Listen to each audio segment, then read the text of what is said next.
Order! Order! You are an incorrigible delinquent at times. Behave yourself, man!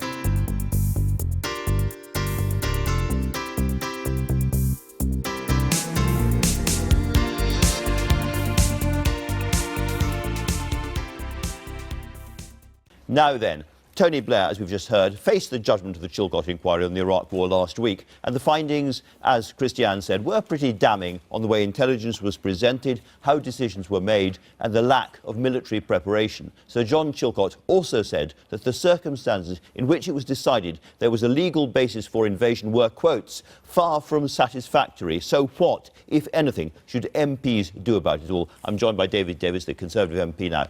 David Davis, MPs can't, as it were, prosecute Tony Blair for an illegal war or anything like that. We don't have impeachment as the Americans do in this country. So what can you do? No, we've been trying to get that through the House authorities for a while, and it's impossible. I mean, it's out of date, our impeachment procedure. So what we're going to do instead is I'm going to put down a contempt motion, a motion which says that Tony Blair has held the House in contempt. Now, it's a bit like contempt of court. It's the same sort of thing. By lying to the House? Because Chilcot says he doesn't say he lied. By deceiving. Well, you see, this is interesting. Blair claims, oh, Chilcot did not say I was a liar. Chilcot wasn't asked to rule on that. Chilcot was asked to rule on the causes of the war and the consequences of the war, not on whether Tony Blair lied or not. Now, if you look at just at the debate alone, on 5 different grounds, the House was misled. 3 in terms of the weapons of mass destruction, 1 in terms of the way the UN votes were going, and 1 in terms of the threat, the risk. Yeah. Now, the point is, he might have done one of those accidentally, but 5 different deceptions on the House. So this is a contempt motion in the House of Commons. First of all, do you have the numbers to get this through, do you think? We don't know. I mean, the group that started it were about 20 MPs from all parties. But everybody I talked to thinks that there has been, as it were, a trial, but there's no verdict.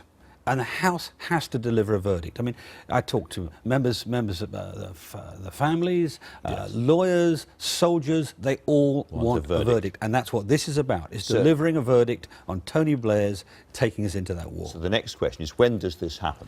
Well, I'm going to put down a contempt motion on Thursday of this week. And if the Speaker accepts it, and I think the odds are good because it's it's a public interest thing. The word is that it's likely. It's likely, I think, to be the next week, the very next week, so before the end of term. So if this happens next week and the Commons votes for the contempt motion, what happens next to Tony Blair? Well, that's an interesting area of debate. I mean, the government might choose to strip him of his Privy Councillorship, for example. I mean, the government could do that, and that would be a big deal. Well, it's been done before. I mean, Jack Profumo lost his Privy Councillorship for lying to the House, and that was just about sex scandal, not about something that led to 150,000 innocent Iraqis being killed, maybe millions dying as a consequence, destruction of the Middle East. Would Tony Blair have to come to the bar of the House of Commons? That's another possibility. That's another possibility. The irony of this is that the House can't drag him there. If they summon him and he doesn't turn up, what happens? Nothing can be done. Nothing happens there. So it's a question of persuading the authorities to take the next step. And I think a government would have to take this seriously. They did it with Profumo, and this is much more serious than that. Much more serious than that. Now, you clashed with Theresa May a bit in the old days over civil liberties and other things. You're now probably still will in the future. You're now backing her campaign. We've talked a lot about Andrea Leadsom. She's a fresh face and so forth. Do you think that she is fit to be a British Prime Minister? Well, look, she's intelligent and charming and so on, but I think what the events of the last week have demonstrated is she's come under a bit of pressure because leadership contests, as I know to my cost, are somewhat pressurised, but they're nothing like as pressurised as being Prime Minister. And what we've seen, I don't think I've seen malice in this last incident, the so-called Mothergate thing, but inexperience. And inexperience in that, in her response to that, inexperience in her proposals to trigger Article 50 the moment she wins, if she were to win. There are lots and lots of things she's done in the first week or two which show really she's not got the experience. I mean, she's a junior minister at the moment, and she's leaping to the most difficult job in government at the most difficult time in our history.